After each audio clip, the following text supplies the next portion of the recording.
안녕하세요. 나사로TV의 나사로입니다.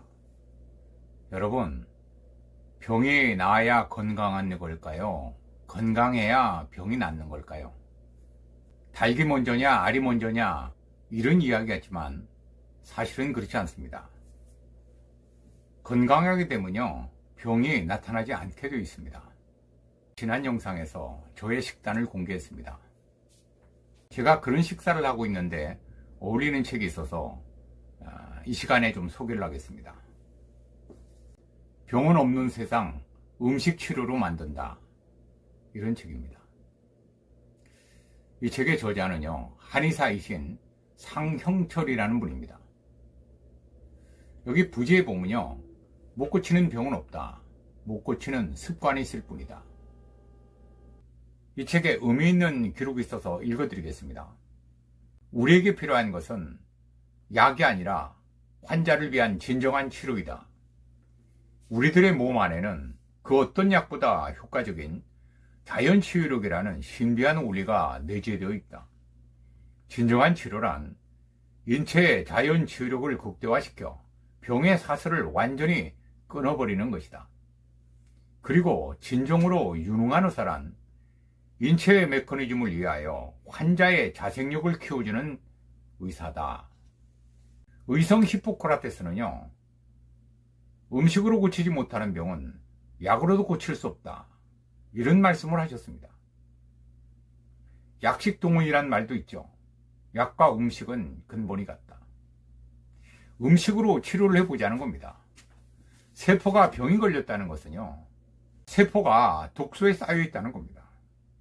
이분은 세포가 병든 원인을 독소로 보았습니다. 그럼 독소는 어떤 독소가 있는가? 첫 번째는 음식 독소입니다. 두 번째는 스트레스 독소. 세 번째는 과로 독소입니다. 네 번째는 외부 환경 독소입니다. 마지막 다섯 번째는요, 유전적 체질 독소라고 합니다. 이 5가지 독소를 내보내야 질병으로부터 해방이 됩니다. 근데 이분은요, 암을 어떻게 표현했냐면 섬에다가 표현했습니다. 암은 바다 위에 떠있는 작은 섬과 같다. 아무리 작은 섬이라도 그 밑에는 어마어마한 뿌리가 있다. 암이 어느 부분에 온다고 해서 부분의 문제로 본다는 것은 무지의 결과이다.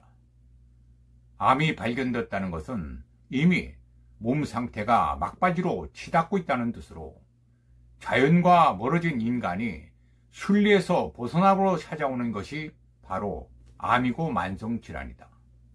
병원 치료를 한다고 해서 암이 완벽하게 사라지지 않는다는 것은 이제는 상식이 됐습니다. 그래서 사후 치료병원이 생겼죠. 기능과 가시거나 통합에 가시는 분들. 이분 역시 통합의학을 하시는 분입니다. 우리는 세포의 집합체입니다. 세포가 모여서 기관이 되고, 기관이 모여서 장기가 되고, 그 장기들이 모여서 우리의 몸을 이루고 있습니다.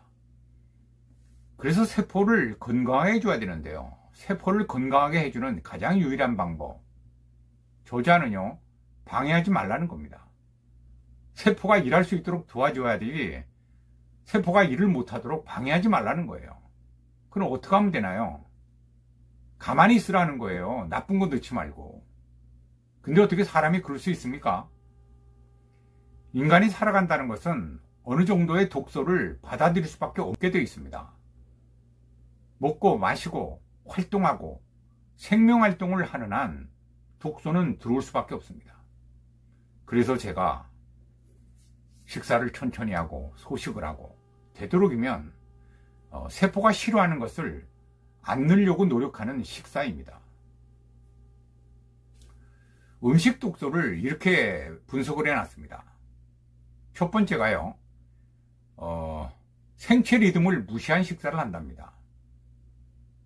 생체 리듬이라 그러면 이분은 24시간을요 8시간 단위로 쪼갰습니다. 새벽 4시부터 낮 12시까지는 배설의 시간으로 만들었습니다. 물이나 과일즙이나 야채즙 외에는 드시지 말라는 거죠. 그래서 그때는요, 철저하게 배설을 해야 된다는 겁니다. 낮 12시부터 저녁 8시까지는요, 채움의 시간입니다. 비운 다음에 채우는 거예요. 그리고 저녁 8시부터 다음날 새벽 4시까지는요, 보수의 시간입니다. 그 저녁 7시 이후에는요, 되도록 아무것도 드시지 않는 게 좋습니다. 두 번째는 스트레스 속도입니다. 음식 속에 스트레스가 쌓여 있다는 거 아세요? 우리가 먹는 가공식들, 인스턴트 패스트푸드, 이런 데 보면요, 화학물질들이 많이 들어가 있습니다. 그런 것들이 세포에 스트레스를 준다는 겁니다. 우리가 일상에서 받는 스트레스는 당연한 거고요. 잠을 늦게 주무시거나 이런 것도 스트레스 쌓이고요. 과로라는 것도 역시 마찬가지입니다. 무리하게 지나치게 일만 열심히 한다거나 운동을 너무 지나치게 하거나 이것도 과로에 들어가고요. 잠을 늦게 자거나 숙면을 취하지 못하거나 이런 것도 과로에 들어간다는 거예요. 폭식도 과로에 들어갑니다. 왜 그럴까요?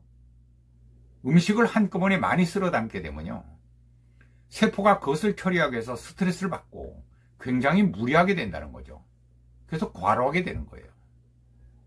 그리고 네 번째가 외부 환경 독서죠. 이것은 뭐 말할 필요가 없습니다. 눈만 뜨면 뉴스에 미세먼지 뉴스 나오지 않습니까? 우리는 요즘 미세먼지 속에서 살잖아요. 바다 오염은 어떻습니까? 중금속 때문에 생선을 못 먹을 지경까지 왔습니다. 얼마 전에 후쿠시마에서 방사능 오염수를 바다로 흘려보낸다, 그래서 뉴스에 나온 적 있죠. 또 이런 뉴스도 있습니다. 기후변화로 인해서 회색곰과 북극곰이 같이 사는 일이 벌어졌습니다. 그래서 교잡종이 생겼어요. 그롤라곰이라고. 얼마 전엔 바다 거북이 콧구멍에 빨대가 꽂혀가지고 그걸 빼주는 제가 영상도 봤습니다. 세상이 이렇게 점점 오염이 돼가고요. 그 속에서 우리는 살아가야 됩니다. 우리 집안에는 없습니까? 건축 자재들, 내장재들, 화장품은 어때요? 샴푸, 치약, 세제. 어떻게 보면 건강하게 사는 것이 기적일 정도입니다. 이름에도 불구하고 우리는 약에 의존하기 때문에 자연 치유를 멀리합니다. 자연적인 식사법을 무시하는 거예요. 식사를 하실 때 밥을 급하게 넘기면요, 소화 효소의 낭비가 심해집니다. 한꺼번에 많이 먹는 것도 그렇고요. 뷔페식 같은 거, 돈 비싸게 주고 들어가서 한번 포식하는 거, 이런 게 굉장히 위험합니다. 그때 소화 효소가 낭비가 되는데, 문제는 효소의 낭비가 거기서 그치지 않는다는 데 있습니다. 소화 효소를 많이 낭비할수록 대사 효소가 부족해집니다. 그래서 대사질환이 걸리게 되고요, 암이 걸리게 되고 여러 가지 증상들이 나타나게 되는 겁니다. 그래서 우리가 이러한 독소를 내보내지 않으면 세포는 건강할 수가 없습니다. 효소와 더불어서 세포의 기능에 대해서 간단하게 필요한 부분이 있습니다. 그 부분을 잠깐 읽어드리도록 하겠습니다. 제목은 좋은 탄수화물과 나쁜 탄수화물입니다. 체내 단백질은 세포 표면에 당사슬이라고 불리는 올리고당들로 당화된다.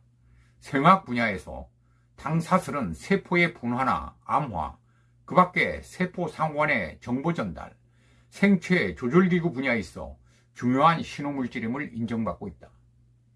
탄수화물이 열량을 내는 것에서 한 발 더 나아가 세포 대사에 적극적으로 관여하고 있다는 증거이다. 당사슬로 노벨상을 수상한 과학자만 5명에 달할 만큼 이 분야는 차세대 생명공학 기술의 중요한 부분을 차지하고 있다. 세포에 당사슬이 있다는 겁니다. 이것이 탄수화물로 되어 있는데요, 좋은 탄수화물로 되어 있다는 그런 의미입니다. 우리 주변에 탄수화물이 포함되지 않은 식품을 찾기가 어렵다는 사실은 이 영양소가 얼마나 중요한 것인지를 잘 말해주고 있다. 동물성 식품인 우유는 물론이고 열량이 거의 없어 보이는 채소와 해조류, 과일에도 탄수화물이 들어있다. 탄수화물을 건강에 적으려 여긴 것은 정제 탄수화물이 당으로 쉽게 전환되면서 중독 증상을 일으키기 때문이다. 자연식품은 아무리 먹어도 탄수화물 중독을 유발하지 않는다.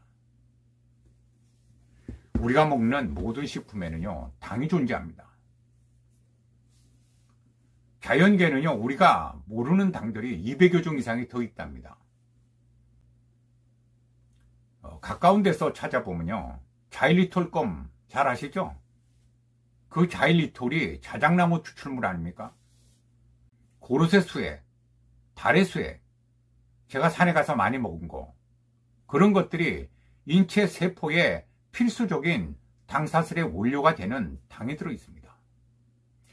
산에 가서요, 야생에서 자라는 식물들 한번 꺾어보십시오.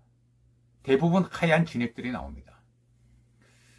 우리들이 어릴 때 상추를 뜯어보면요, 하얀 진액이 나왔어요. 요즘 상추 그런 거 보이시나요? 제가 자연농에 대해서도 소개해드렸지만 자연적으로 자라는 것들에 이 당이 많이 들어가 있습니다. 어머니 젖에도 당이 들어있습니다. 아이가 태어나면 1년간 어머니 젖을 먹고 성장을 하죠. 그 안에 세포 표면에 있는 그런 당 성분이 여러 가지가 들어있습니다. 그러한 것들이 세포와 세포끼리 정보 교환을 한다는 겁니다. 그래서 효소도 중요하고 당사슬도 중요하고 세포를 살려야 우리가 산다는 건데 이 독의 문제를 해결을 꼭 해야 됩니다. 그래서 먼저 들어오지 못하도록 차단을 하고 비우고 채우는 겁니다. 세포는요, 자연에 가까운 것을 좋아합니다. 약이라든가 가공식이라든가 이런 것들은 세포에게는요, 이물질이에요. 이상하게 보입니다. 세포는요, 뭘로다가 소통을 하느냐, 어느 소통, 의사소통을 뭘로 하느냐, 당사슬로 한다는 겁니다. 저는 1년에 한 차례씩 정기적인 클린을 합니다. 그리고 매일매일 해독하는데, 세포가 해독하는데 저는 도움을 주는 식사를 하고 있습니다. 소식하고 오래 씹고 가공을 많이 안 하는 음식들, 발효식품들, 저는 이런 거 위주로 먹고 있거든요. 그렇게 먹으면 고기 생각 안 나냐 이런 친구들이 있어요. 너는 술도 한 잔도 안 하고 무슨 재미로 사냐. 자연식으로 하게 되면요, 그런 것들이 땡기지도 않을 뿐더러 생각도 안 나요. 그만큼 습관 들이는 게 중요합니다. 못 고치는 병은 없다. 못 고치는 습관이 있을 뿐이다 라는 거죠. 습관을 고쳐야 되는 거예요. 암 걸리기 전의 습관과 암이 걸리고 나서의 습관은요, 완전히 돌아서야 됩니다. 180도 반대로 돌아서야 돼요. 세포가 좋아하지 않는 것은 차단하고 비우는 일을 열심히 하면서 세포를 도와줘야 됩니다. 그래야 암이라는 질병을 극복할 수가 있는 겁니다. 다음 영상에 뵙도록 하겠습니다. 고맙습니다.